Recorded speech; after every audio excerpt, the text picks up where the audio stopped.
Muy buenos días, estimados compañeros y compañeras, ¿cómo les va? Vamos a empezar a estudiar un poquito derecho procesal penal. Disculpen los minutos de retraso, pero ya vamos a empezar. Hoy vamos a retomar la fase de investigación que fue donde nos quedamos, ¿verdad? Pero fue porque estudiamos un tema que es muy importante, que es el tema probatorio. Entonces, por favor, nos ubicamos aquí en este esquema que es el que vamos a retomar, ¿verdad? Bueno, para recordar, pues debemos de tomar en cuenta que a raíz de que acontece un hecho aparentemente punible, en la realidad es que se inicia la fase de investigación a través de los actos introductorios, que ya vimos que podemos encontrar la denuncia, la querella, la prevención policial y el conocimiento de oficio. Esos actos introductorios llevan a la noticia del crimen al Ministerio Público. Y es el Ministerio Público el que debe de averiguar la verdad, reconstruir la verdad con base en medios de prueba, ¿verdad? Pero ya dijimos que aquí en la fase de investigación no se les llama medios de prueba, sino que se les llama medios de investigación o medios de convicción. Entonces, esos medios de prueba, ahora medios de investigación o medios de convicción, son los que debe de buscar el Ministerio Público para averiguar la verdad acerca de los hechos en tiempo, lugar y modo. ¿Qué fue lo que pasó ahí en la cantina, verdad? Y una vez de que el Ministerio Público ha reconstruido los hechos, entonces debe de establecer si esos hechos constituyen algún delito. Si es el homicidio del 123 del Código Penal, si es el asesinato del Código Penal del 132 o es una violación del 173 del Código Penal. Entonces, por favor, lo que necesito que recordemos es de que los medios de prueba, aquí les voy a poner abajo con verde, los medios de prueba son los que le van a dar al Ministerio Público los hechos, es decir, en tiempo, lugar y modo. Y a esos hechos se les va a aplicar las normas jurídicas, ¿ya? Entonces, por favor, esta es la base del proceso penal y de todos los procesos. Los medios de investigación o los medios de prueba son los que dan los hechos y a los hechos se les aplica el derecho. Entonces, el conflicto penal se da entre todos estos elementos, ¿verdad? Estos tres. Uno, medios de investigación, más adelante medios de prueba. Hechos, tiempo, lugar y modo. Es la conducta humana delictiva que estamos viendo en la teoría general del delito. Y la norma jurídica, que es el tipo penal, que al aplicarse a los hechos se convierte en tipicidad. Entonces, por favor, empecemos a relacionar ya la teoría del delito en el proceso penal, ¿verdad? Bueno, esto pues lo habíamos platicado un poco y ahora vamos a retomar la ruta de la fase de investigación. Bueno, una vez que el Ministerio Público pues recaba los medios de investigación suficientes con base en esta teoría, debemos de recordar que el Ministerio Público debe de acuerdo al artículo 186 del Código Procesal Penal, debe de recabar o debe de recoger o debe de recopilar los medios de investigación de acuerdo a la ley y los debe de incorporar al proceso de acuerdo a la ley. Por ejemplo, si va a recabar drogas y va a hacer un allanamiento, pues debe de obedecer el procedimiento, que no puede ingresar después de las 6 de la noche ni antes de las 6 de la mañana. Entonces, que debe de, la orden de allanamiento tiene vigencia, etcétera. Entonces, debe de recabar los medios de investigación de acuerdo a la ley, pero también los tiene que incorporar de acuerdo a la ley al proceso. Por ejemplo, si los va a presentar, lo debe de hacer en la audiencia de primera declaración o en las audiencias que tenga en la fase de investigación, o los debe de adjuntar de acuerdo al artículo 332 bis a la acusación, o bien los debe de ofrecer en la audiencia de ofrecimiento de pruebas y presentarlos en el debate, por ejemplo, ¿verdad? Entonces, por favor, eso necesito que lo recordemos porque eso es muy importante. Bueno, una vez que el Ministerio Público, pues, ha recabado los medios de investigación, pues lo que hace es analizar cada medio de investigación y reconstruye la verdad. Es decir, que el Ministerio Público, de los medios de investigación, deduce qué fue lo que pasó en la cantina, ¿verdad? Lo que pasó en la cantina en aquel momento, en aquel lugar y de una forma es la verdad real. Lo que el Ministerio Público extrae de los medios de investigación es la verdad formal. Y la verdad formal es la que le va a servir al Ministerio Público para pedir justicia, para pedir castigo al sindicado, ¿verdad? Entonces, la verdad formal es la que finalmente nos sirve dentro del proceso penal.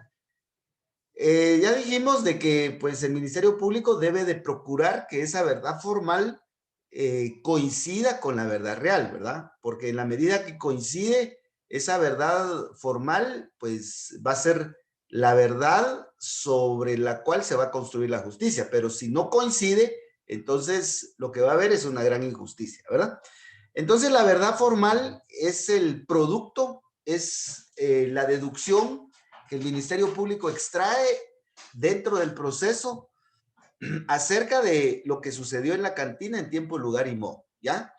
Entonces, si en la cantina llegó A, sacó el arma de fuego y le disparó a B y le causó la muerte, y el Ministerio Público, en su verdad formal de los medios de investigación, deduce que A llegó a la cantina, sacó el arma de fuego, le disparó a B y le causó la muerte, entonces la verdad formal coincide con la verdad real. Entonces, esa verdad formal es correcta, ¿verdad?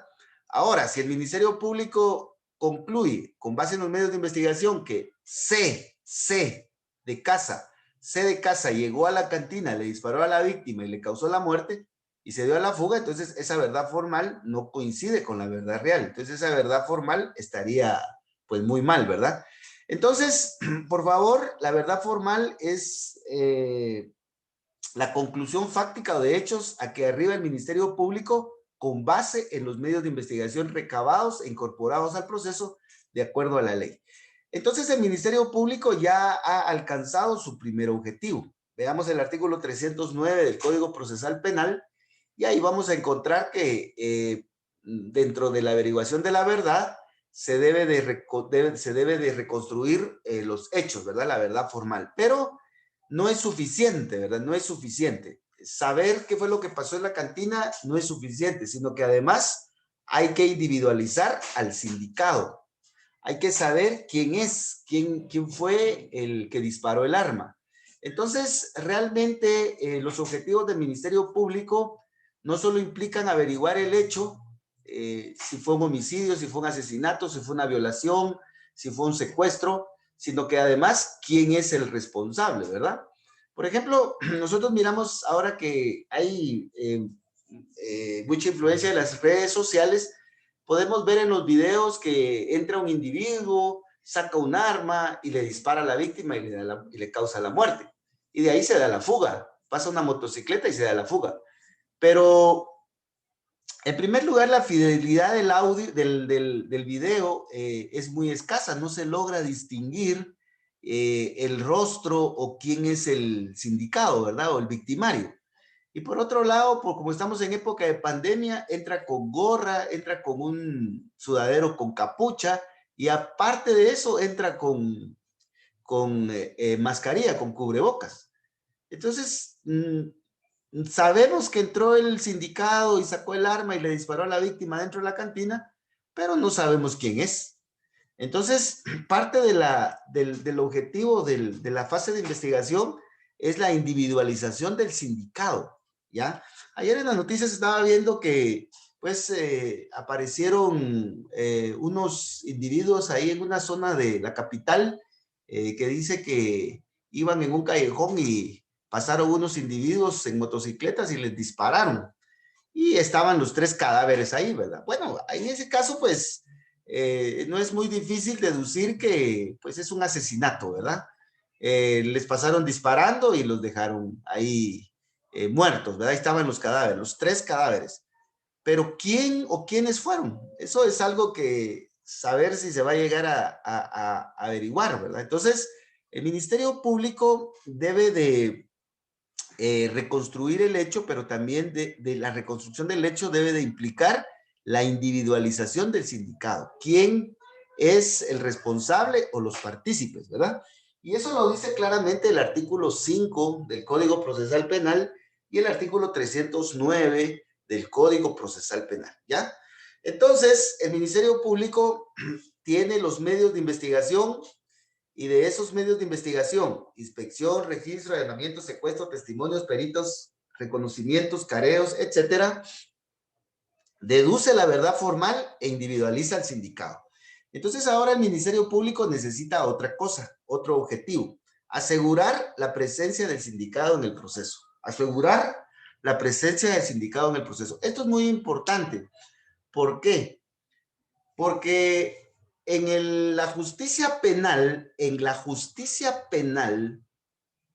es necesario que el sindicado esté presente personalmente en el proceso, ¿ya? Como diría el Chavo del Ocho, tiene que estar, ¿cómo es que decía el Chavo del Ocho? Personalmente en persona, ¿ya? Entonces, en el proceso penal, el sindicado debe de estar personalmente en el proceso, ante el juez, ¿ya? Entonces, si no, el proceso penal no puede continuar, ¿ya? Y esa es la diferencia entre el proceso penal y el proceso civil, el proceso mercantil, el proceso contencioso administrativo, el proceso de trabajo, ¿verdad? Por ejemplo, en el proceso civil, en el proceso contencioso administrativo o en el proceso de trabajo, eh, en este proceso, el proceso puede continuar y puede finalizar sin que el demandado haya comparecido ante el juez. Y eso lo tenemos en la figura de la rebeldía, de la contumacia. Entonces, por ejemplo, en el juicio ordinario civil o en el juicio ordinario de trabajo o en el proceso contencioso administrativo, el juez emplaza al demandado y le dice, mire, tiene 9 días, o en el proceso contencioso tiene 15 días, o mire, en el juicio de trabajo, mire, venga a la audiencia el día tal. Entonces, si el demandado no llega, entonces el juez lo declara rebelde y sigue el proceso. Es más, el Código de Trabajo dice sin más citarle ni oírle, dice. Bueno, aunque eso es inconstitucional, pero de todos modos, imagínense hasta dónde llega el Código de Trabajo. El punto concreto es que en estos procesos, el proceso puede seguir aún sin que el sindicado o el demandado, perdón, comparezca al proceso y puede finalizar el proceso, el juez puede dictar sentencia y puede condenar al demandado aún sin que el demandado haya llegado o comparecido al proceso. En el proceso penal no es así. En el proceso penal, el sindicado debe de estar presente ante el juez, a disposición del juez. Si el sindicado no está en el proceso penal no puede continuar, no puede seguir, ¿ya? El proceso penal queda paralizado, ¿ya? Un ejemplo, ustedes no sé si se recuerdan que hubo una persona que al principio de la pandemia el año pasado que creo que lo deportaron de Estados Unidos, algo así, y fue y lo pusieron en cuarentena ahí en el Parque de la Industria, y vino esta persona y se dio a la fuga. Entonces el Ministerio Público inició la investigación, solicitó la orden de aprehensión, y pues todavía tengo entendido que no ha sido localizada esa persona. Entonces ahí se quedó el proceso, ya no continuó hasta que no localicen a la persona. En el caso, son casos conocidos, por eso los pongo de ejemplo para mayor comprensión o mejor comprensión. Por ejemplo, en el caso del señor Sinibaldi, ¿verdad? Eh, A él se le siguió una investigación, el Ministerio Público obtuvo la orden de aprehensión y pues él no aparecía, no aparecía. Y el proceso se detuvo ahí se detuvo, hasta que él apareció. Me parece que él se entregó y todo lo demás, pero apareció. Llegó con el juez y dijo, señor juez, aquí estoy. Entonces siguió el proceso. Independientemente de las interioridades de ese tipo de procesos, lo que quiero que veamos es que sin la presencia del sindicado en el proceso penal, el proceso no puede continuar, ¿ya? Entonces el Ministerio Público, veamos aquí en la diapositiva, por favor, debe de asegurar la presencia del sindicado en el proceso. Debe de hacer que el sindicado venga al proceso, ¿ya? Entonces, luego de que el Ministerio Público recaba todos los medios de investigación suficientes, debe de concluir en este resultado, ¿verdad? Reconstrucción de hechos y circunstancias en tiempo, lugar y modo. Esta es la conducta delictiva que estamos viendo allá en la teoría general del delito. La individualización del sindicado, contar con los medios de investigación, porque los medios de investigación son el sustento de la verdad formal que ha reconstruido el Ministerio Público, y ahora el Ministerio Público debe de procurar la presencia del sindicado en el proceso. Entonces, eh, el, el sindicado puede llegar al proceso por diversos medios. Entonces aquí, en esta otra diapositiva, les estoy ilustrando cómo el sindicado puede llegar al proceso. Bueno, la primera forma en la que el sindicado puede llegar al proceso es una forma violenta institucional por parte del Estado. Es decir, que el Estado, a través del juez, va a ordenar la aprehensión, la policía va a ir a buscar al sindicado, donde esté, como esté y con quien esté, lo va a agarrar físicamente, si es necesario el uso de la fuerza, lo va a hacer y se lo va a llevar al juez y le va a decir, señor juez, aquí está el sindicado. Es lo que miramos nosotros en las noticias, ¿verdad? Cuando hay órdenes de aprehensión giradas por los jueces y se captura, como decimos comúnmente, pero lo correcto es se aprende al sindicado. Entonces, esta es la forma que se utiliza solo en el proceso penal, que es una forma violenta, institucional, estatal, de lograr la comparecencia personal del sindicado al proceso, ¿ya? Bueno, entonces esto solo ocurre en el proceso penal. Puede ser que el sindicado también comparezca ante el juez penal porque fue detenido con las manos en la masa, ¿ya? En el momento en el que estaba en la joyería, fue sorprendido y los vecinos y la policía llegó y lo atrapó con las manos en la masa. O bien porque estaba saliendo de la joyería, iba corriendo con las joyas en la mano, con la pistola en la mano, con el gorro pasamontañas, iba corriendo, la gente lo sorprendió, lo siguió, le dio alcance y lo atrapó, es decir, lo aprendió. Entonces, cuando lo agarran dentro de la joyería robando, es flagrancia. Cuando lo agarran porque lo vieron saliendo de la joyería con todas las joyas en la mano, la pistola y el gorro pasamontañas, es cuasi flagrancia, ¿verdad? Total que lo agarran y lo llevan ante el juez. Entonces, esa es otra forma en la que el sindicado puede llegar a la presencia del juez, ¿verdad? O puede ser también que el juez cite al sindicado. Así como cualquier le mande un oficio y le diga, mire, señor sindicado, fíjese que el Ministerio Público tiene una investigación en contra suya, dice que usted cometió tal delito, entonces lo cito para que venga voluntariamente a mi despacho y pues aclare la situación en una primera declaración. Ah, y viene con su abogado, ¿verdad? Entonces el juez lo manda a citar, ¿verdad? Lo manda a citar. Ah, mire, pero si no viene voluntariamente, porque solo esta oportunidad le voy a dar, si no, lo mando a traer con unos policías a través de la conducción, ¿ya? O sea que lo cita y le dice, mire, véngase a las buenas, ¿ya? Venga por sus propios medios. Pero si no viene, yo lo mando a traer con los policías. Entonces, no es una orden de aprehensión, sino que es una orden de conducción, ¿verdad? Bueno, entonces, de esta manera es como se puede hacer comparecer al sindicado ante el juez. Pero la otra forma también es la comparecencia voluntaria, que es creo que lo que sucedió con el ingeniero Alejandro Sigiribaldi. Él pues se entregó, como decimos, voluntariamente ante el juez. Él dijo, señor juez, me están buscando, aquí estoy, así que pues voy a responder de la intimación o de la imputación que se me está haciendo, ¿verdad?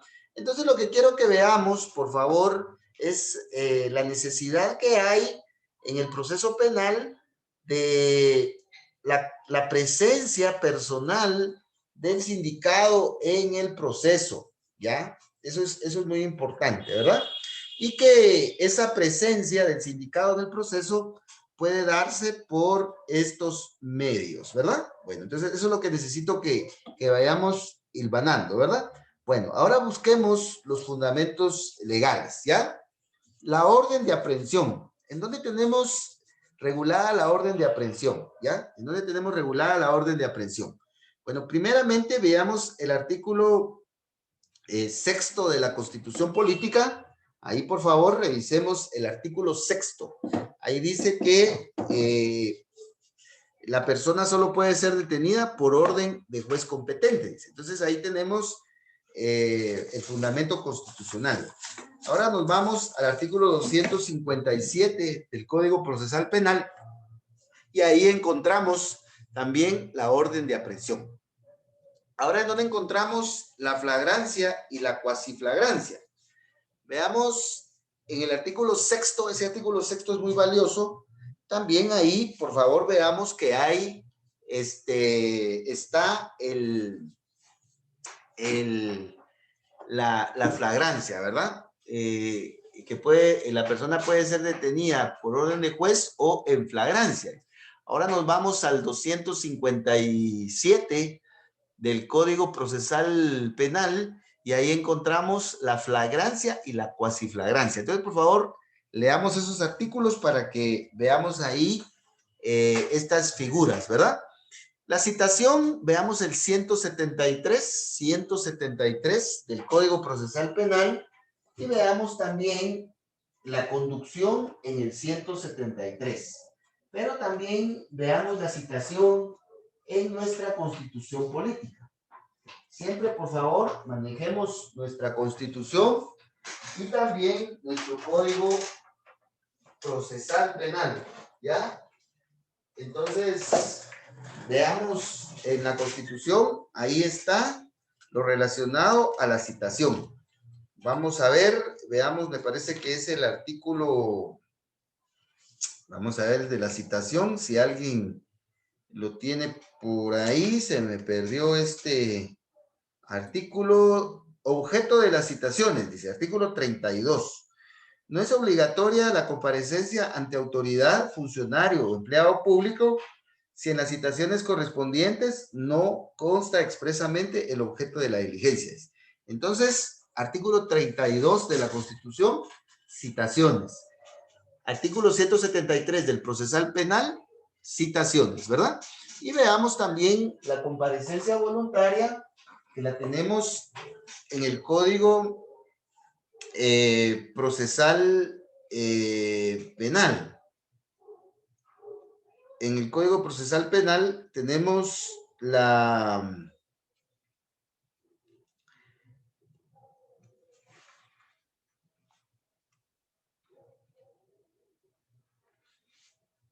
la comparecencia voluntaria. Ahorita se las estoy buscando. El 254 dice, quien considere que puede estar sindicado de un procedimiento penal podrá presentarse ante el Ministerio Público pidiendo ser escuchado. Pero esto incluye también ante el juez, ¿verdad? Veamos el 255. Cuando fuere necesaria la presencia del sindicado, se dispondrá su citación o conducción. 255. Aprehensión, 257. Aprehensión, 258. ¿Ya? Entonces, por favor, veamos en qué consisten cada una de estas figuras y sus fundamentos legales, ¿verdad? Bueno, La que vamos a ver con un poquito más de precisión es la orden de aprehensión. Porque en la orden de aprehensión es necesaria una audiencia.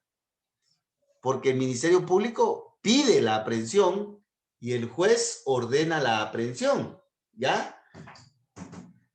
Y en el caso de la citación,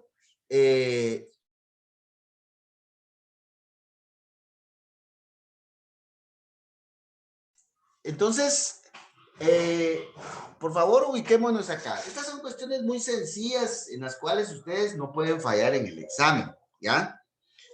El Ministerio Público solicita la aprehensión, solicita. El Ministerio Público solicita la citación o la conducción, solicita. Bueno, ¿quién es el que ordena la aprehensión? El juez.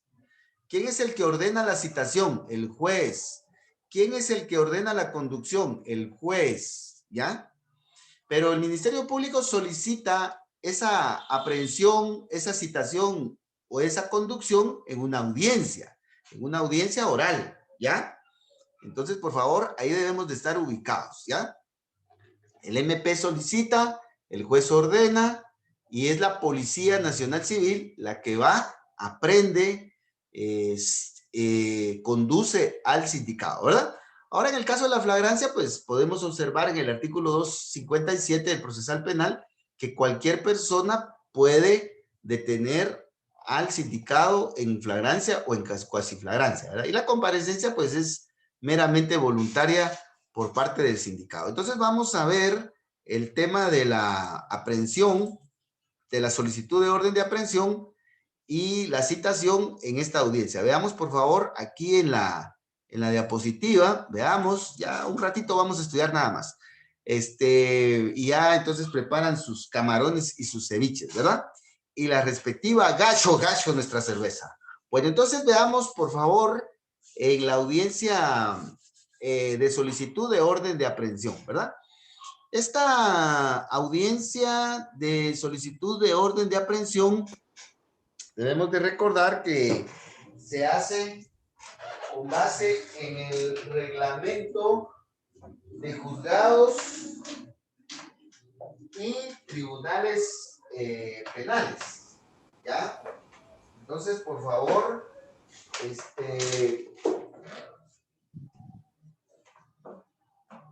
deben de consultar ese reglamento. Yo ahorita estoy buscando ese reglamento por acá que siempre me lo tocan.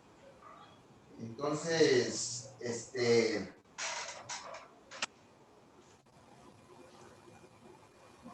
Licenciado, perdone, buenos días. sí, dígame. Perdone, en relación al cuasi flagrancia, ¿usted podría poner algún ejemplo o explicar de manera sencilla? Sinceramente ya no me acuerdo de qué se trata el cuasi flagrancia. Ah, sí, no tenga pena, de eso se trata, ¿verdad? Si hay dudas o hay cuestiones que deben de ser aclaradas, por favor, me avisa. Bueno, Gracias. en primer lugar, la cuasiflagrancia es un término doctrinario. Es un término doctrinario. No lo vamos a encontrar en el artículo 6º, no lo vamos a encontrar en el artículo 257. Bueno, entonces, la flagrancia es cuando, como decimos comúnmente, se sorprende al sindicado con las manos en la masa. Por ejemplo, este es un ejemplo. Llega el ladrón a la joyería. Saca el arma de fuego y le apunta a la cabeza a la dependiente y le dice que es un asalto y que le entregue el dinero. O sea que en ese momento el ladrón está asaltando la joyería. Pero en ese preciso momento llegan unos clientes y lo sorprenden y lo agarran. Entonces ahí hay flagrancia, es decir, lo encontraron con las manos en la masa asaltando en la joyería. Entonces, ahí hay flagrancia. Artículo 6º de la Constitución y artículo 257. En este caso, cualquier persona puede detener al ladrón, ¿verdad? Cualquiera. Bueno. Perdone, licenciado, o sea que cuasiflagrancia es como sinónimo de flagrancia, solo que cuasiflagrancia es doctrinario, es lo que entiendo, ¿no? No, ahora veamos, mire, ahí le estoy dando un ejemplo de flagrancia. Ahora veamos la cuasiflagrancia. Ahora veamos la cuasiflagrancia. La cuasiflagrancia, como lo dice el artículo 257, la cuasiflagrancia se da cuando no se sorprende al sindicado en el momento preciso del hecho, sino que instantes después, dice, instantes después. Entonces, por favor, veamos el 257. Esa palabra es clave ahí, ¿verdad? Instantes después. Vamos a poner un ejemplo. Vamos a suponer que el ladrón entró a robar a la joyería y le dieron las joyas y le dieron el dinero. Y sale corriendo de la joyería, sale corriendo, pero cabal cuando está saliendo de la joyería, lo sorprenden. Y se da cuenta la gente que está en la calle, que va corriendo, que lleva las joyas en la mano, que lleva la pistola en la mano, que lleva el gorro pasamontañas y que sale la dueña de la joyería gritando que la acaban de asaltar. O sea que en este caso, pues el ladrón no fue sorprendido adentro de la joyería, sino que fue sorprendido, como dice la ley, instantes después. Entonces, si yo estoy en la calle como vecino y me doy cuenta que sale una persona corriendo de una joyería con gorro pasamontañas, con una pistola en la mano, con las joyas en la mano, y que sale la dependiente gritando que la acaban de asaltar, pues lógicamente yo deduzco, el ladrón es ese, ¿verdad? Entonces lo sigo y estoy habilitado a atraparlo, a agarrarlo, a detenerlo. Entonces la pregunta es, ¿fue sorprendido dentro de la joyería robando? No, sino que en este segundo caso, él fue visto instantes después. Entonces, este segundo caso en donde el ladrón sale corriendo y se le puede detener, es a lo que se le llama cuasiflagrancia. Ya, cuasiflagrancia. Y eso está descrito en el artículo 257 del procesal penal. Entonces, para concluir con estas ideas, si lo sorprenden y lo atrapan y lo aprenden dentro de la joyería, es flagrancia, ¿ya? Ahora, si lo sorprenden cuando sale corriendo de la joyería y lo atrapan y lo aprenden, es cuasiflagrancia, ¿ya? Entonces son dos momentos totalmente diferentes. La cuasiflagrancia es momentos después, ¿ya? Por ejemplo, se han dado mucho en los casos de violación. Disculpen que hable de este tema, pero se han dado casos de violación. Por ejemplo, muchas veces el violador entra a la casa, golpea a la víctima y empieza a abusar sexualmente de ella. Y en ese momento, cuando está realizando el abuso sexual, es sorprendido por familiares de la víctima. Entonces, lo agarran, ¿verdad? En el momento en el que él realiza el abuso sexual. Ahí hay flagrancia. Ahora, hay cuasiflagrancia cuando él sale corriendo de los matorrales, y la víctima sale muy desprotegida, gritando que la acaban de violar. Entonces siguen al violador y lo atrapan, ¿verdad? Varias cuadras después. Entonces, esto sucedió desafortunadamente en uno de los municipios de Alta Verapaz, en donde a una niña la mandaron a comprar, eran como a las 6:30 de la tarde, la mandaron a comprar a la tienda y pues ella se fue entre las calles, Y vino la pobre niña, pasó por un lugar así oscuro y ahí estaba el violador y la jaló.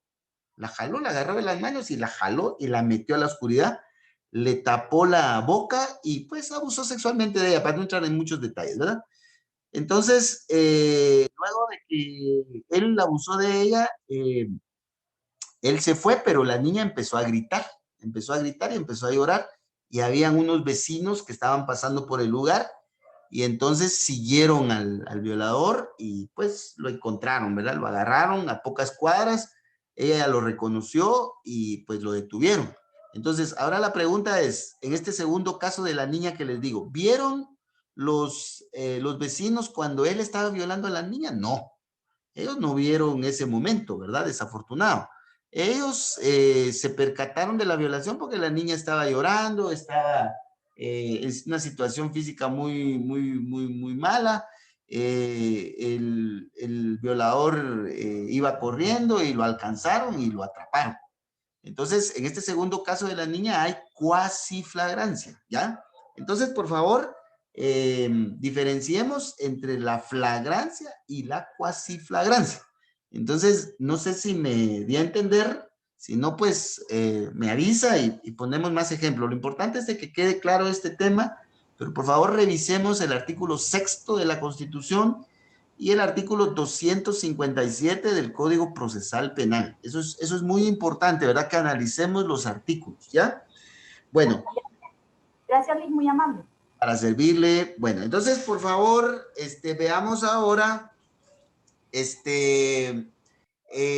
la audiencia de solicitud de orden de aprehensión. La audiencia de solicitud de orden de aprehensión, ¿ya?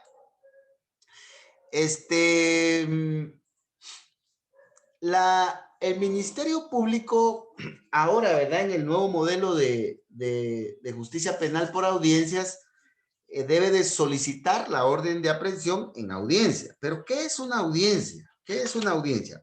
Entonces, la audiencia la tenemos definida en el artículo 20 del reglamento de juzgados, reglamento interior de juzgados y tribunales penales, que está en unos acuerdos de la Corte Suprema de Justicia para reglamentar este tipo de casos, ¿verdad? Y el artículo 20 nos dice que la audiencia es el acto procesal por medio del cual el juez o el tribunal recibe información relevante directamente de los sujetos procesales para la toma de decisiones de naturaleza jurisdiccional. Entonces, esa es una audiencia, ¿ya? Es un acto procesal en donde están presentes los sujetos procesales necesarios y le dan al juez información relevante. Y el juez, con base en esa información, pues toma decisiones, ¿verdad? Entonces, el artículo 20 del Reglamento Interior de Juzgados y Tribunales Penales, Acuerdo 24-2005 de la Corte Suprema de Justicia, modificado por el Acuerdo 7-2006 de la Corte Suprema de Justicia, ¿verdad? Bueno. Entonces veamos, por favor, aquí les estoy dando la estructura de la audiencia, ya que esta audiencia en particular no está estructurada en la ley, pero la de primera declaración sí, como lo vamos a ver más adelantito. Bueno, ya llegamos a la mitad de nuestra sesión, ya solo nos queda un ratito más, no nos desesperemos. Bueno, veamos entonces que el Ministerio Público solicita la audiencia, el juez se la debe de dar lo antes posible porque recuérdense que urge asegurar la presencia del sindicado en el proceso, ya sea a través de la aprehensión, ya sea a través de la citación o sea a través de la conducción, pero urge, ¿verdad? Vamos a trabajar el caso de la aprehensión, el caso de la aprehensión. Entonces, urge detener al sindicado, porque entre más se tarde el MP y el juez, más oportunidad tiene el sindicado de evadir la justicia y aumentar los índices de impunidad en Guatemala. Bueno, entonces el Ministerio Público solicita la audiencia y el juez le da la audiencia lo antes posible. Ahora veamos la audiencia. El juez verifica la presencia del Ministerio Público, ¿verdad? El juez declara abierta la audiencia, explica el objetivo de la audiencia. Entonces el juez dice, se verifica la presencia del Ministerio Público a través del licenciado fulano de tal, auxiliar fiscal. Y tengo a la vista el carnet de identificación, con lo cual se tiene por comparecido al Ministerio Público a esta audiencia. Agarra su martillo y dice, se abre la audiencia, se abre la audiencia. Esta audiencia tiene por objeto escuchar la solicitud del Ministerio Público y resolver al efecto sobre la aprehensión del señor fulano de tal por el delito de homicidio regulado en el artículo 123 del Código Penal en agravio de la víctima fulana de tal. Bueno, ya explicó el motivo de la audiencia. Ahora viene el juez y dice, tiene la palabra el Ministerio Público para que exponga sus argumentos y los fundamente, ¿verdad? Entonces, por favor, aquí recordemos los principios de actuación del Ministerio Público, ¿verdad? Vayamos al artículo 108, del Código Procesal Penal. Y más adelantito vamos a encontrar el artículo 109. Y ahí dice, el MP, el poderosísimo MP, al igual que los demás sujetos procesales, harán todos sus requerimientos en audiencia orales, unilateral o bilateral. Esta es unilateral, ¿verdad? Según sea el caso. Lo que me interesa que veamos es esto. Debiendo ser claros y concisos, demostrando y argumentando su pretensión, ¿ya? Entonces, el Ministerio Público debe de argumentar y debe de explicarle al juez cuáles son las razones por las que va a pedir la aprehensión. Entonces, el Ministerio Público explica qué medios de investigación ha recabado, qué deduce de los medios de investigación y cuál es el delito que supuestamente cometió el sindicado, posiblemente, ¿verdad? Porque todavía hay que escucharlo en su defensa para ir consolidando la verdad en el proceso, y la solicitud final, ¿verdad? Entonces, yo lo que les recomiendo es en su argumentación que los fiscales o los auxiliares fiscales la dividan en la siguiente estructura, que en este caso los auxiliares o los agentes fiscales a veces van a las audiencias, dividan su argumentación en tres partes, ¿verdad? Aquí vamos a poner un pequeño esquema para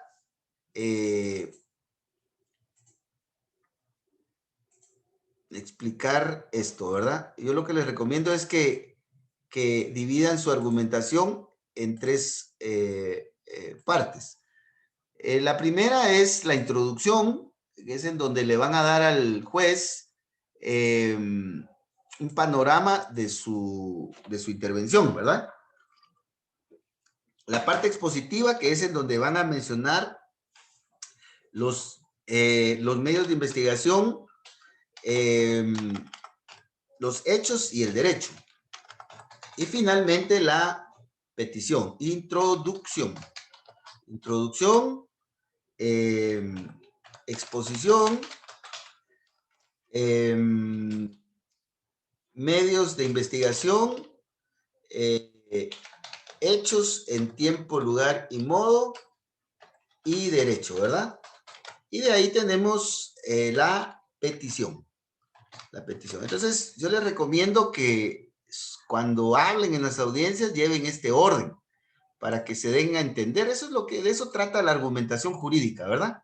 La argumentación jurídica es de hablar en las audiencias, explicar bien qué es lo que quiero, porque a veces no nos damos a entender, ¿verdad?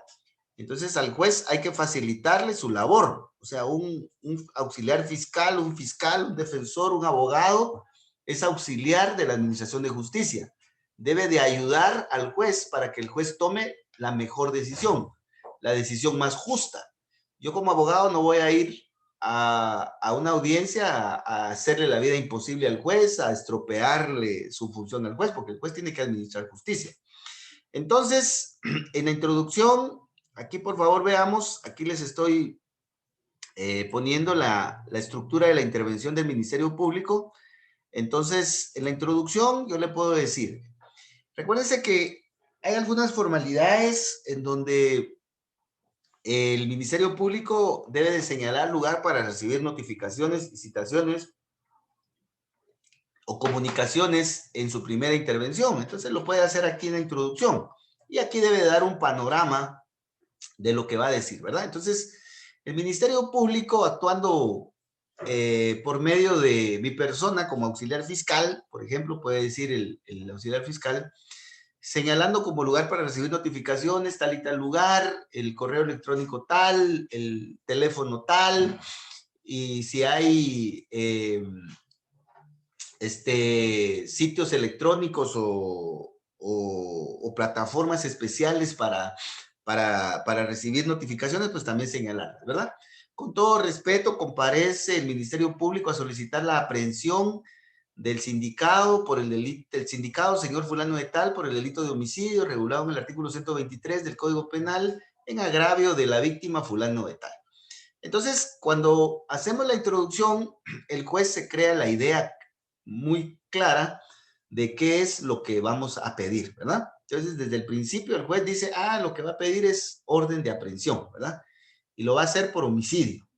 Entonces, el juez se ubica rápido, ¿verdad? Desde el principio. Entonces, no anda perdido el juez averiguando qué es lo que quiere el expositor, ¿verdad? En este caso, el MP. Entonces, con la introducción, lo que hacemos es darle el panorama al juez, ubicarlo rápido de qué es lo que nosotros queremos, ¿verdad? Entonces, esta es una forma de ser muy directos en la argumentación. Es como cuando el novio va a hablar con el suegro, ¿verdad? Le dice, mire, don fulano de tal, yo vengo pues a pedir permiso para venir a visitar a su hija. Este muchacho solo permiso quiere nada más.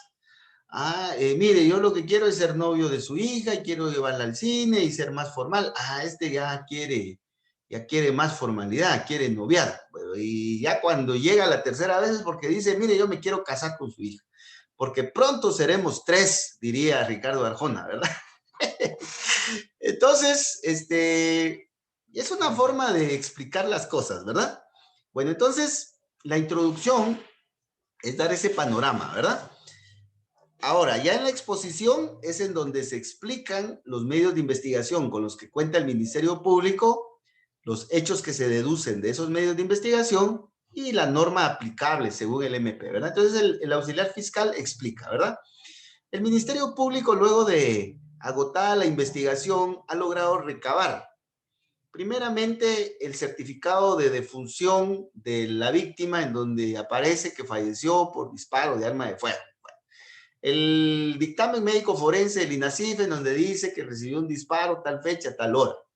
El testimonio en acta del cantinero, de la mesera y del seguridad, en donde señalan al sindicado fulano de tal, como que el día de los hechos, en tal día, tal hora, en tal lugar y de tal forma, le disparó a la víctima y con tal arma le disparó a la víctima y le causó la muerte. Entonces, señor juez, el Ministerio Público cuenta con esos medios de investigación. Y de esos medios de investigación se deduce que el sindicado el día tal, a tal hora, portando el arma de fuego de tales características, llegó a la cantina, sacó la pistola, le disparó a la víctima, le causó la muerte y se dio a la fuga. Ese es el hecho, era la conducta humana delictiva. Esa conducta humana delictiva, señor juez, se encuadra en el artículo 123 del Código Penal, que dice que el que diere muerte a una persona dolosamente cometerá homicidio. Así que, señor juez, el sindicado cometió homicidio. Y conforme al artículo 6 de la Constitución y artículo 257 del Código Procesal Penal, solicitamos la aprehensión del sindicado para asegurar su presencia en el proceso.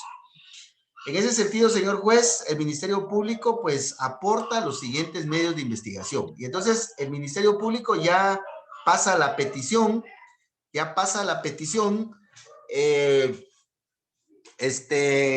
solicitando en primer lugar cuestiones formales, como por ejemplo que se tenga como por señalado lugar para recibir notificaciones, que se tengan por aportado los medios de investigación. ¿Qué medios de investigación?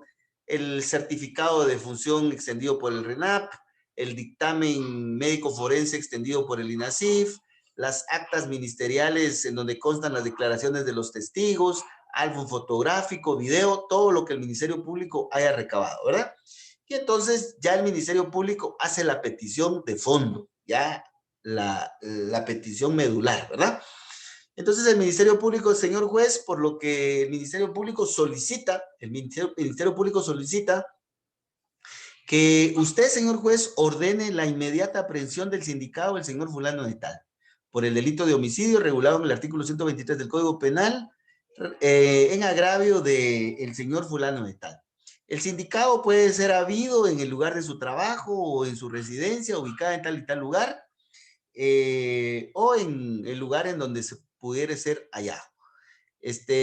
La ley no pide que se individualice con el DPI, con el QI al sindicado. Sin embargo, yo creo que la investigación del Ministerio Público, por ser muy seria y muy formal y oficial, debe de incluir de preferencia y con mayor seguridad para evitar dañar a otras personas que pudieran tener el mismo nombre, identificar al sindicado no solo con el nombre, sino que también con el código único de identificación, ¿verdad? Entonces, el auxiliar fiscal dice, muchas gracias, señor juez, muy amable, señor juez, solamente, señor juez, he finalizado, señor juez. Entonces, le da la señal al juez de que ya finalizó su intervención, ¿verdad? Entonces, por favor, la argumentación jurídica, yo les recomiendo que la hagan en la siguiente estructura. Introducción, exposición, en donde van a detallar los medios de investigación, los hechos que se deducen de esos medios de investigación en tiempo, lugar y modo, y el derecho sustantivo aplicable. Aquí estamos en la teoría del delito, ¿verdad? Y de ahí la petición de trámite, que son peticiones así formales de procedimiento, y la de fondo, que en este caso es que el juez ordene la aprehensión, ¿ya? Entonces, de esta manera pueden ustedes hacer su argumentación jurídica, ¿verdad? Bueno, vamos a cerrar esta pequeña ventanita que abrimos por acá. Y ahora vamos a seguir con el procedimiento, ¿verdad? Vamos a seguir con el procedimiento. Vamos a ver de que entonces le corresponde al juez resolver. Aquí le corresponde al juez resolver. Entonces el juez va a analizar los medios de investigación, ¿verdad? Va a establecer si todo lo que dijo el auxiliar fiscal es cierto, ¿verdad? Va a revisar el certificado de defunción, va a revisar el informe, el dictamen médico forense, va a revisar las declaraciones y va a establecer si es cierto que de ahí se deduce que el sindicado llegó a la cantina tal día, sacó un arma de fuego y le disparó a la víctima y si fue individualizado, ¿verdad? Entonces, si el juez confirma todo y dice, bueno, el auxiliar fiscal sí tiene razón, entonces el juez ordena la aprehensión. La ley no dice si va a ser un auto, un decreto o una sentencia la que va a dictar el juez, pero es lógico que no es un decreto, porque el decreto se utiliza para asuntos de mero trámite, ¿ya? Para asuntos de mero trámite. Y esto no es de mero trámite, porque es la aprehensión de una persona. Entonces, se va a detener a una persona, no es un asunto de mero trámite. Esto vulnera derechos humanos, derechos constitucionales, afecta la vida de la persona, entonces no es de mero trámite. No va a ser una sentencia porque tampoco se va a finalizar el proceso. Entonces va a ser un auto. Entonces aquí les puse el auto de orden de aprehensión. Entonces el juez dicta el auto de orden de aprehensión. Bueno, veamos que de acuerdo al artículo 141 de la ley del organismo judicial y el artículo 11 bis, cómo se deben de hacer los autos. Entonces el juez debe de dictar el auto, ¿verdad? Entonces aquí vamos a poner la estructura del auto, ¿ya? La estructura del auto. Entonces el juez, pues algunas veces hace una introducción y de ahí el juez va a emitir los considerandos, ¿verdad? Entonces, el juez va a fundamentar considerando de derecho, considerando de medios de investigación, considerando hechos, considerando de razonamientos, la cita de leyes y la parte resolutiva. Entonces, esta es la estructura del auto que va a dictar el juez, ¿ya? Entonces, ustedes van a ser jueces, ¿verdad? Entonces, deben de tener claridad de qué es cuál va a ser el orden de sus ideas, ¿verdad? Entonces, aquí vamos a extender un poquito más esta diapositiva en donde tenemos la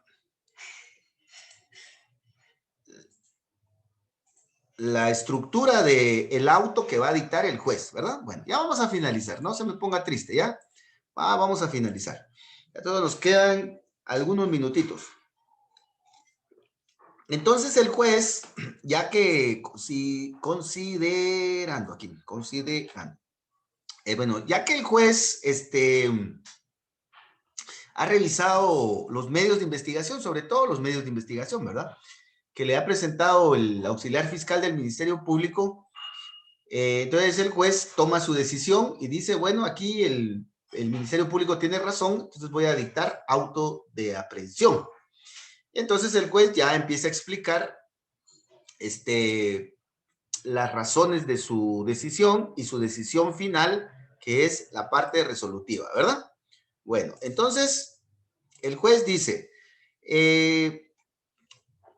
procedo a resolver la petición de orden de aprehensión planteada por el Ministerio Público en este proceso. Entonces ahí uno se ubica, ¿verdad? Al escuchar al juez, dice, el juez ya va a dictar la resolución, ¿verdad? Considerando de derecho que el artículo 6 de la Constitución Política de la República de Guatemala establece lo siguiente, que el artículo 250 y tanto del Código Procesal Penal establece lo siguiente, ese es el considerando de derecho. De ahí viene el considerando de medios de investigación. Considerando que el Ministerio Público le ha presentado al suscrito juez el certificado de defunción, el dictamen médico forense, las actas ministeriales en donde consta la declaración de la cantinera, del DJ y del mesero. Bueno, considerando que de los medios de investigación se puede establecer claramente que el sindicado el día tal, a tal hora, portando un arma de fuego de tales características, llegó a la cantina, sacó el arma, le disparó a la víctima y le causó la muerte, lo cual han declarado los testigos según las actas que he tenido a la vista, y le causó la muerte con el disparo que le dio, según el dictamen del INASIF, y la muerte ya registrada en el RENAP. Por lo que el suscrito juez considera que posiblemente, ojo, posiblemente el sindicato cometió ese hecho. Ahí estamos en el elemento positivo de la conducta humana delictiva, ¿verdad? De ahí el juez ya pasa a los razonamientos y dice, el suscrito juez considera que el sindicato posiblemente al llegar a la cantina y dispararle a la víctima, posiblemente cometió el delito de homicidio, regulado en el artículo 123 del Código Penal, por lo que es necesaria su comparecencia al proceso, tratándose de un delito grave. Por lo que en la parte resolutiva se ordenará la aprehensión del sindicato. Cita de leyes. Aquí en la cita de leyes se recuerdan que hay que citar tratados y convenios internacionales según la jerarquía, ¿verdad? Tratados y convenios internacionales, normas constitucionales, leyes ordinarias y reglamentos, ¿verdad? Por lo tanto, ¿verdad? Al resolver, el suscrito juez declara: 1. Se toma nota del lugar que señaló el Ministerio Público para recibir notificaciones, citaciones, comunicaciones y avisos. Número 2. Se tienen por presentados los medios de investigación ya indicados. Número 3. Se ordena, escuchen cómo resuelve el juez, se ordena la inmediata aprehensión del señor fulano de tal por el delito de homicidio regulado en el artículo 123 del Código Penal en agravio del señor fulano de tal. Número 4. Libres el oficio respectivo a la Policía Nacional Civil para que, de acuerdo a la ley, proceda a la aprehensión al sindicado en este caso. Con la emisión de esta resolución, en esta audiencia quedan notificadas las partes. Entonces, de esa manera resuelve el juez y de esa manera notifica de una vez, ¿ya?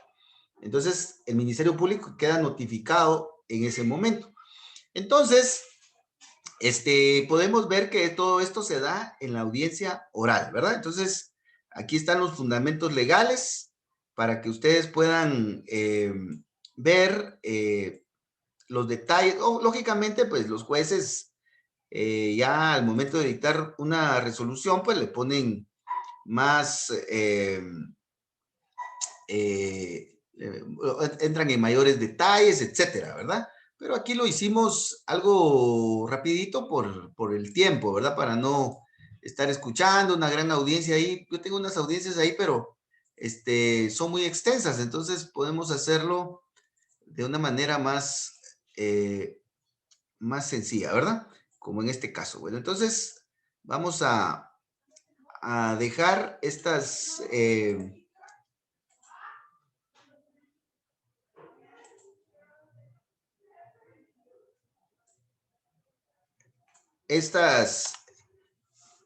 estos cuadritos ya por un ladito, ¿verdad? Bueno, entonces el juez cierra la audiencia, dice, bueno, se cierra esta audiencia, pasen feliz día, y ahí terminó la audiencia. El juez ordenó la aprehensión. ¿Qué hubiera pasado si el juez no le da la razón al MP? Entonces declara sin lugar la solicitud. Dice, el suscrito juez estima que no es procedente declarar la aprehensión del sindicado, toda vez que el dictamen médico forense dice que la víctima pues aún está con vida y que posiblemente pues sufrió un paro cardíaco y que todavía está en recuperación. Entonces dice, declara sin lugar la orden de aprehensión, ¿verdad? Y en el caso de que el Ministerio Público pida la citación y la conducción, es lo mismo, ¿verdad? Solo que el juez decide citar al sindicado conforme al artículo 173. Bueno, pero vamos a seguir la línea dura, que es la de la aprehensión, ¿verdad? Porque el derecho penal es así violento, ¿verdad? Es violento.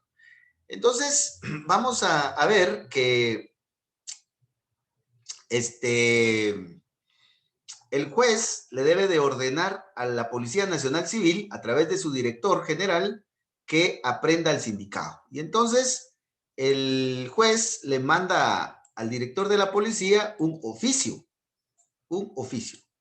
Entonces aquí vamos a poner oficio, ¿verdad? Oficio. Entonces le va a poner ahí Cobán, Alta Verapaz, 4 de enero de 2021, ¿verdad? Bueno, vamos a hacer, es solo para tener la idea, ¿verdad? Porque a veces no hacemos esto y nos queda la idea así muy, muy en el aire. Bueno, entonces aquí tenemos, entonces aquí el juez se dirige al señor director de la policía y le dice, señor director general de la Policía Nacional Civil, su despacho. Entonces, señor director, ¿ya? Atentamente, le ordeno, porque el juez ordena, le ordeno que proceda a la inmediata aprehensión sindicado, señor XX, con DPI, y número tal, si es que hay, ¿verdad? ¿Ya? ¿Quién puede ser habido o hallado, verdad? En tal y tal lugar. Y lo presente a este juzgado, conforme a la ley. Lo anterior, porque en el expediente, y le empieza a explicar que en el expediente tal se dictó orden de aprehensión, ¿verdad? Sin otro particular, licenciado XX, juez de primera instancia. Este oficio va bien, así bien redactadito, ¿verdad? Que solo lo estoy poniendo así rápido, ¿verdad? Y aquí le dice que que nada más haga uso de la fuerza en caso necesario, que no se vaya a extralimitar y que todo lo haga conforme a la ley. Entonces, el juez le manda este oficio al director de la Policía Nacional Civil, ¿verdad? Es un oficio, pues, así bien redactadito. Aquí solo les estoy dando la idea así rapidito, ¿verdad? Entonces, el director de la Policía Nacional Civil, recibe el oficio y ordena al director que vayan a buscar al sindicado, ¿verdad? Su casa, a su trabajo, o que peguen fotografías de él en todos lados, que lo anuncien en la prensa para que alguien diga dónde puede estar, etcétera, ¿verdad? Cuando los casos son muy, muy importantes, pues la policía se esmera mucho en la aprehensión del sindicado, ¿verdad? Si no, veamos cómo buscaron al Chapo Guzmán, por ejemplo, ¿verdad? O en los casos nacionales, cómo han buscado a determinados sindicatos, ¿verdad? Que hacen allanamientos y todo lo demás, ¿verdad? Pero en la mayoría de casos, pues la policía espera encontrarse sindicados por casualidad, porque también no tiene mucho personal, ¿verdad? O a veces cuando el sindicado cae en un retén y verifican si tiene orden de aprehensión y ahí queda detenido, ¿verdad? O cuando va a sacar sus antecedentes policíacos, ahí la policía se da cuenta de que, pues, tiene orden de aprehensión y lo deja preso, ¿verdad? El punto está que el sindicado es aprehendido. Entonces, la Policía Nacional Civil, veamos aquí en la diapositiva, localiza al sindicado y ejecuta la orden de aprehensión. Entonces, lo debe de identificar y lo debe de detener. Debemos de recordar que, como lo vimos en los medios de investigación, si la Policía Nacional Civil logra averiguar que el sindicado está escondido en su casa, entonces la policía puede solicitar el allanamiento, entrar de acuerdo a la ley a la casa del sindicado o en la casa donde está el sindicado y detenerlo. O sea, sí lo puede hacer, ¿verdad? El punto es que la policía detiene al sindicado, ¿verdad? Lo debe de identificar, pero en ese momento en el que la policía detiene al sindicado le asisten unos derechos que la policía debe de respetar, ¿verdad? Y es lo que vamos a ver enseguida, ya, así rápido. Vamos a ver enseguida esos derechos, ¿verdad? Vamos a buscar la diapositiva por acá que se me perdió, pero por acá está, ya la vamos a localizar. Ya ordenen que pongan los camarones al ajillo ya listos cerca de la estufa o los camarones ahí para el ceviche. Solo me mandan una foto, por favor. Permítanme, vamos a ver, procesal penal, aquí estamos. Derechos del sindicado. Vamos a ver si encuentro la diapositiva. Actos conclusivos, cuadro introductorio, aquí ya, derechos del aprendido. Entonces, desde el momento en el que la policía detiene al sindicado, el aprendido tiene determinados derechos, ¿verdad? Que la policía debe de respetar. La policía debe de respetar, ¿ya? Para que no haya vicio en el proceso y eso vaya a beneficiar al sindicado. Y el MP también debe de velar porque la policía respete esos derechos, porque si no se vicia el proceso y eso solo va a favorecer al sindicado. La policía, el MP y los jueces y todos debemos de respetar los derechos de los sindicados. Pues sí es un delincuente, sí, pero es humano y tiene derechos. Entonces hay que respetarle sus derechos y debemos de recordar de que es inocente hasta que no haya una condena firme en su contra. Veamos, por favor, entonces, aquí a este detenido, ¿verdad? Veamos a este detenido. Aquí, pues, lo que les trato de ejemplificar es cómo la policía lleva a este detenido acá en esta figura y aquí cómo va engrilletado, ¿verdad? Pero el sindicado tiene derechos, ¿verdad? Tiene derechos ya a nivel de aprendido. Veamos aquí rápidamente algunos derechos que tiene, ¿verdad? Bueno, tiene muchos derechos, especialmente en la Constitución. El detenido o el aprendido tiene derecho a la justicia. El hecho que haya sido detenido no quiere decir que vamos a hacer con él lo que querramos, ¿verdad? Que tiene derecho a que lo traten con justicia y que su caso sea resuelto con justicia. De acuerdo al artículo 2. De acuerdo al artículo 6, tiene derecho a una detención ilegal, legal, perdón. Es decir, a que le enseñen la orden del juez y él revisar la orden, ¿verdad? Para ver si es cierto que hay una orden de aprehensión en su contra. También tiene derecho a ser puesto a disposición ante el juez que ordenó su aprehensión en las 6 horas siguientes. Entonces, la policía tiene 6 horas para presentar al sindicado ante un juez, ¿verdad? Ese juez debe de verificar la legalidad de la detención y debe de verificar la integridad física del sindicado y cualquier violación a sus derechos. 6 horas. Este detalle es muy importante, ¿verdad? 6 horas. Si la policía detuvo al sindicado a las 10 de la mañana, ¿hasta qué hora tiene para ponerlo a disposición del juez? 10, 11, 12, 1, 2, 3, 4, hasta las 4 de la tarde. Hasta las 4 de la tarde. ¿Y cómo sabemos en qué momento se detuvo al sindicado? Pues normalmente la policía hace un informe y ahí anota la hora de la detención, ¿verdad? Y otros medios de prueba que puedan haber para acreditar a qué hora exactamente se detuvo al sindicado. El sindicado tiene derecho a no quedar sujeto a ninguna otra autoridad. Es decir, que el sindicado está a cargo de la policía y a cargo del juez. Por ningún motivo se va a detener al sindicado y se le va a llevar allá a los militares, como ocurrió en el conflicto armado interno, ¿verdad?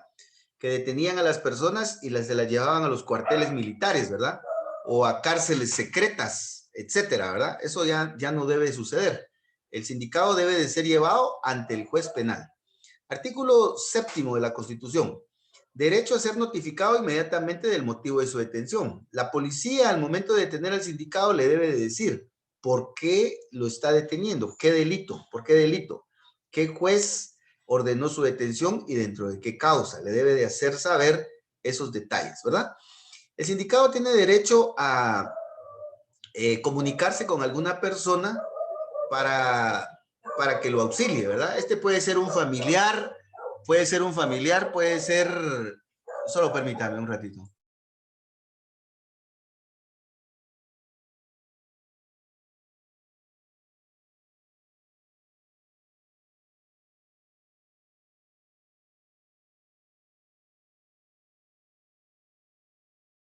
Disculpen. Entonces, el sindicado tiene derecho a comunicarse con una persona para que lo llegue a auxiliar, ¿verdad? De acuerdo al artículo 8 de la Constitución, tiene derecho a ser informado en forma comprensible de sus derechos. El idioma oficial en Guatemala es el español, ¿verdad? Pero si el sindicado no entiende el español, ya sea porque hable algún idioma indígena o sea extranjero, ¿verdad? Ha sucedido mucho en el área de Lanquín, por ejemplo, que llegan extranjeros por los lugares turísticos que hay ahí y son detenidos algunas veces porque están consumiendo marihuana, y etcétera, y los detiene la policía. Pero no saben español, entonces hay que explicarles en su idioma si es inglés, si es alemán, si es ruso, si es francés, sus derechos, ¿verdad? Ese es un derecho del sindicato. ¿Cómo le va a hacer la policía? Ese es asunto de ellos, ¿verdad? Entonces, normalmente, pues, los agentes de la policía, siempre hay algún agente que sabe idiomas indígenas de la región y él es el que se encarga de decirse, ¿verdad? De lo contrario, tendrían que buscar a un intérprete, ¿verdad? El, el sindicato también tiene derecho a proveerse de un defensor, ¿ya? De un defensor de su confianza. El sindicato tiene derecho a no declarar sino ante autoridad competente. Esto quiere decir que si la policía lo empieza a interrogar y le dice que si él fue, que si él fue el que disparó el arma, que dónde está el arma, entonces el sindicato tiene derecho a quedarse callado, a no declarar, sino que hasta que haya un juez y un defensor presente. O sucede mucho con la prensa, ¿verdad? No sé si ustedes se han dado cuenta que los periodistas, con el afán de llevar fidelidad en su información, empiezan a entrevistar al sindicato. Entonces, el sindicato tiene derecho a permanecer callado y a no responder. Ese es un derecho que tiene el sindicato, ¿verdad? Y solo hacerlo ante el juez. También tiene derecho, según el artículo 9, a ser interrogado únicamente por autoridades judiciales. Este derecho no hay que interpretarlo de manera literal, porque en el nuevo sistema los jueces, pues mejor si no interrogan. Este derecho lo debemos de entender de que solo se va a interrogar al sindicato ante autoridad judicial, ante autoridad judicial. El sindicato tiene derecho a ser interrogado ante juez en 24 horas, ¿ya? Entonces, según la Constitución Política, el sindicato debe de declarar o debe de prestar su primera declaración ante el juez que ordenó su aprehensión en 24 horas, ¿ya? Esto es algo que en Guatemala no sucede, ¿verdad? Porque debemos de recordar que el detenido, en primer lugar, lo recluyen en la cárcel, va al juzgado de paz, ahí le hacen saber el motivo de su detención, y esto lo hacen con base en el artículo 44 del Código Procesal Penal, en donde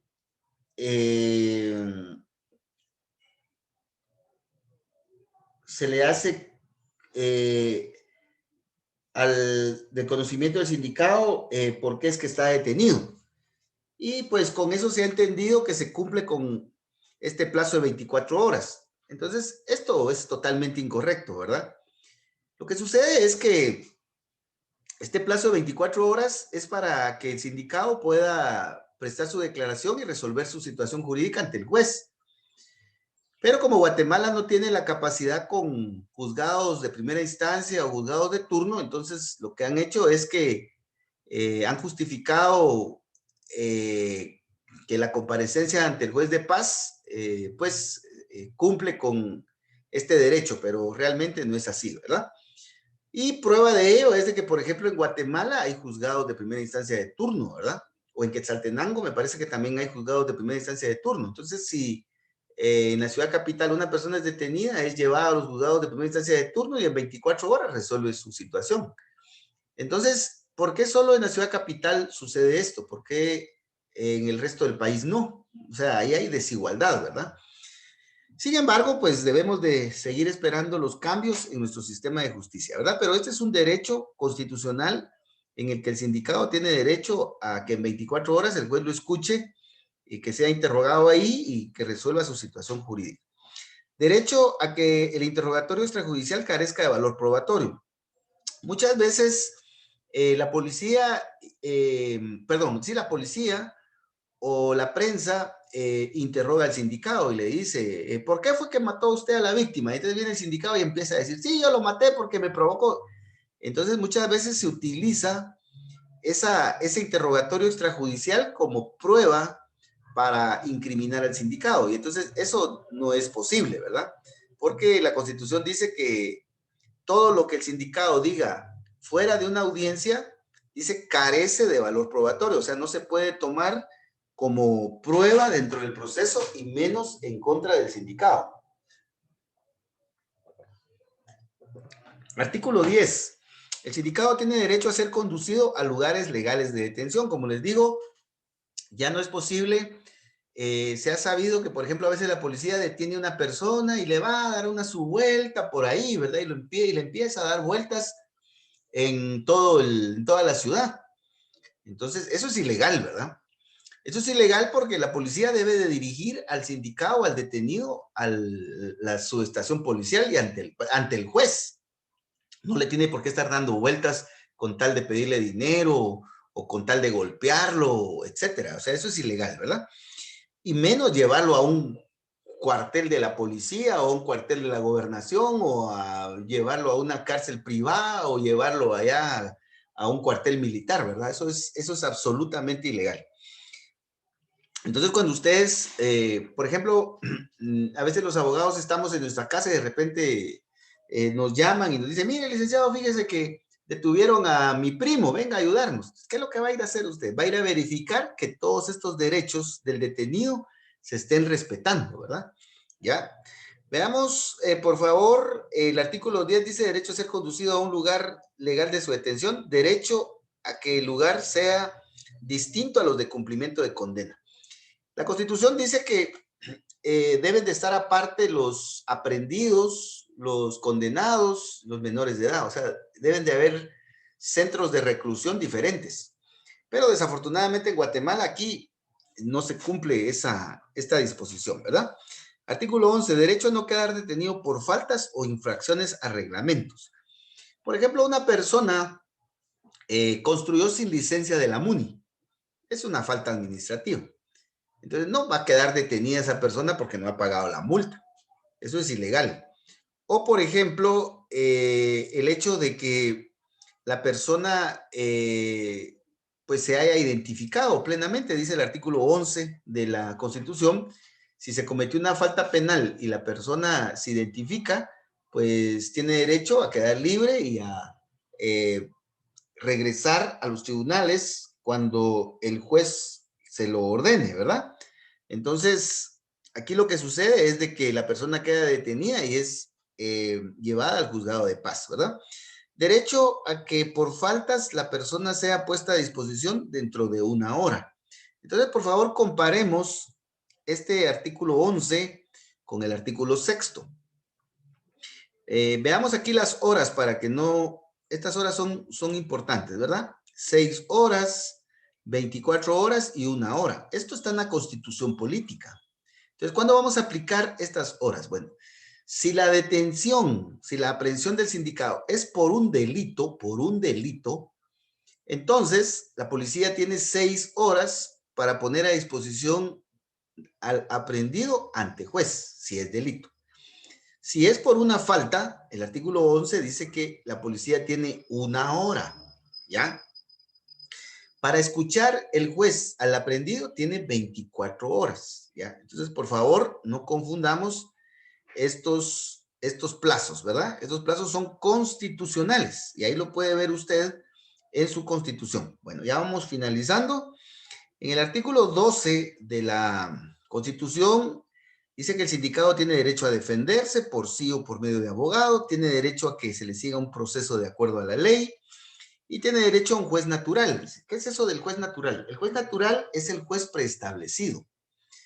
O sea, si por ejemplo el licenciado X está nombrado en el juzgado de paz o en el juzgado de instancia, él es el que me va a resolver mi situación jurídica. No va a venir la Corte Suprema de Justicia y va a decir, mire, fíjese que para ese sindicado aquí hay un juez especial. Entonces, en ese caso, se estaría violentando el principio del juez natural. El juez natural es el que ya está nombrado, ya está nombrado antes de la decisión. No es el que se nombra de una manera especial para un caso especial, ya sea para favorecer o para perjudicar al sindicado. Entonces, el sindicado tiene derecho al juez que ya está nombrado, es decir, al juez natural. Para finalizar con este tema, veamos el artículo 13 que dice que el aprendido tiene derecho a que no se dicte auto de prisión, sino que por los requisitos de ley. Entonces hay que seguir el proceso si es que se le va a dictar auto de prisión. Vamos a ver cuáles son los requisitos del auto de prisión. Derecho a no ser presentado de oficio ante los medios de comunicación social. Hemos visto en la televisión que muchas veces la policía detiene a los sindicados y los exhibe a la prensa. Y los tiene ahí engrietados y todavía les pone un arma de fuego, les pone un montón de cosas como que si realmente se las hubieran incautado. Entonces, eso es ilegal y es inconstitucional, ¿verdad? Eso es algo que todavía no hemos corregido nosotros en Guatemala.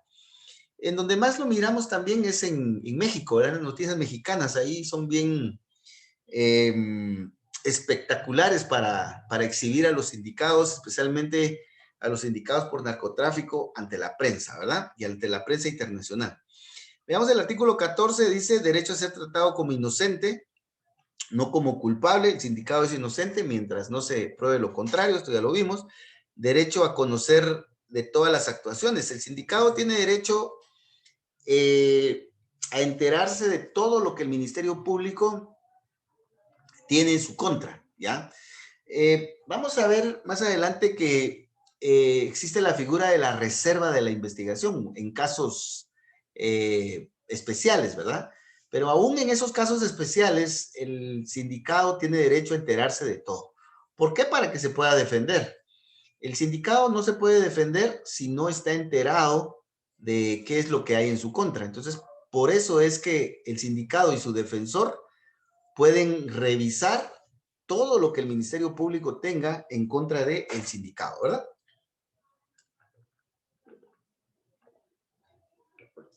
Artículo 14 de la Constitución, derecho a conocer todas las actuaciones en su contra.